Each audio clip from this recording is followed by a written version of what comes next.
வைத்தவன் யாரு? அப்படி பார்க்காதே தேவா, எனக்கு எப்படியோ இருக்கு. கையோட சிக்காமல் காற்றை வைத்தவன் யாரு? அப்புறம் கண்ணு சரியில்லை, காது சரியில்லை. ஐயோ, நான் ஏதோ உளறிட்டமா? இதை எண்ணி எண்ணி இயற்கையை வியக்கிறேன். என்னமோ தெரியல, நீ பக்கத்துல இருந்தா மனசு லேசாயிடுது. எட்டாத உயரத்தில் நிலவை வைத்தவன் யார்? என்ன கண்ணடா இது?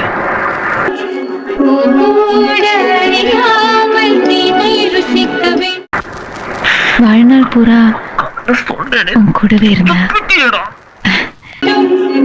உலகை ரசிக்க வேண்டும் நான் உன் போன்ற பெண்ணோடு.